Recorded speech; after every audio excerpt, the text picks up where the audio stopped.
My name is Olajide Ojolo, your host in the program, Africa, the Way Forward.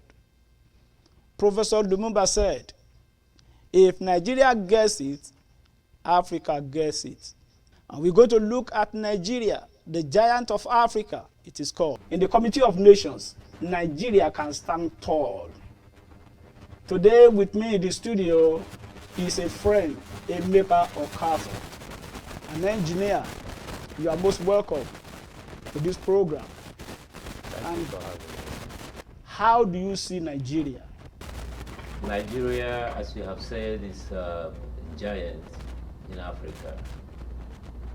Nigeria has passed through stages, and what we are seeing today is, if I put it together, I think we are going through decadence. And this can only be corrected through our character and integrity. Character and integrity of leaders. Good leaders will also be good followers because they have to carry along those that are following them. Thank you very much for your observation, and I believe very strongly that our leaders are listening at home, the followers are listening at home, and we're going to take to this and change the narratives in Nigeria. Thank you so much.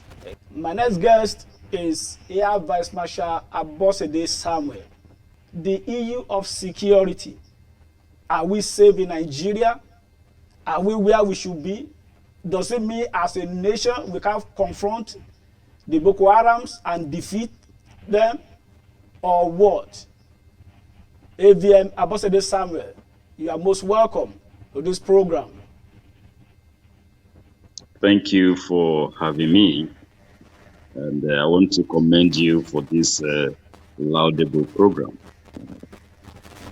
Talking about insecurity or security in Nigeria, I would like to take it up from the strategic level.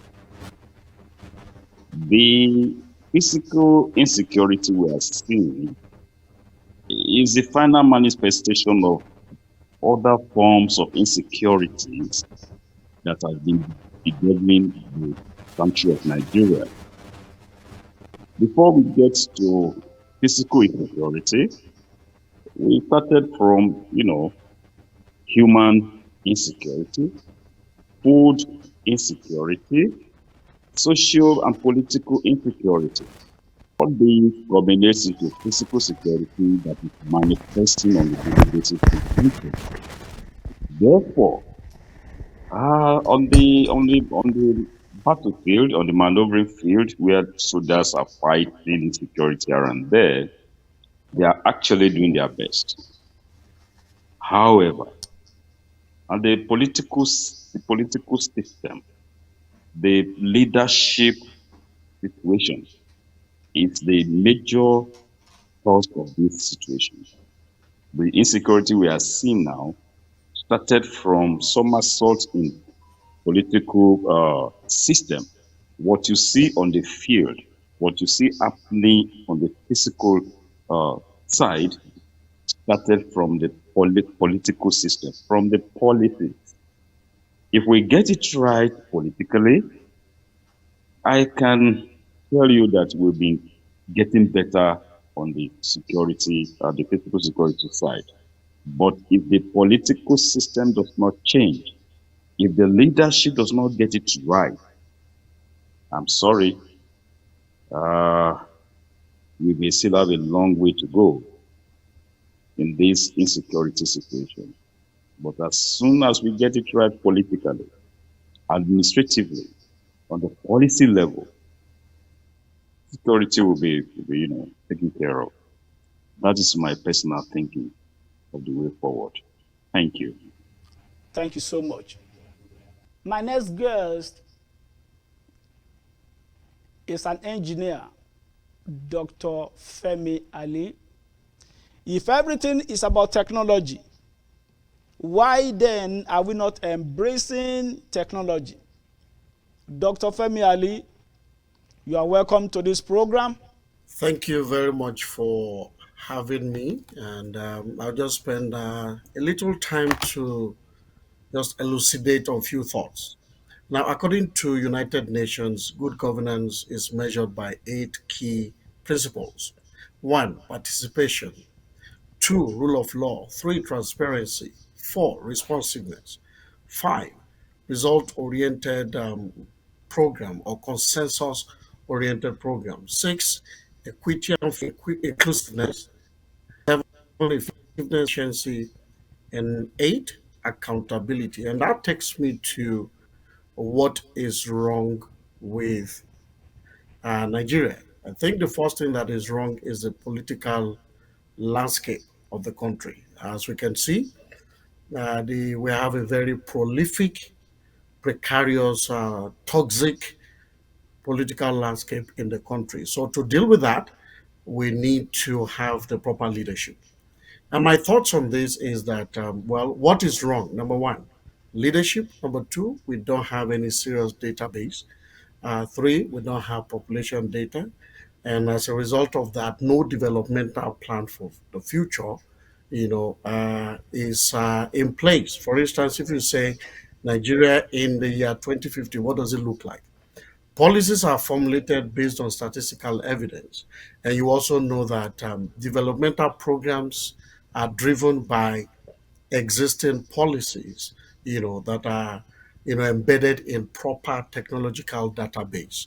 So I will say technology, in terms of technology, database should capture population, and this enhances strategies and policies for growth and development in terms of provision of basic amenities. And then the question is, what do we do? What is the way forward?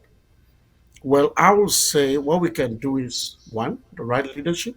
The current administration is working on infrastructural development, and you will see that there is a leak in the income, in the inflow of resources into the coffers of the government. For example, the railway corporation.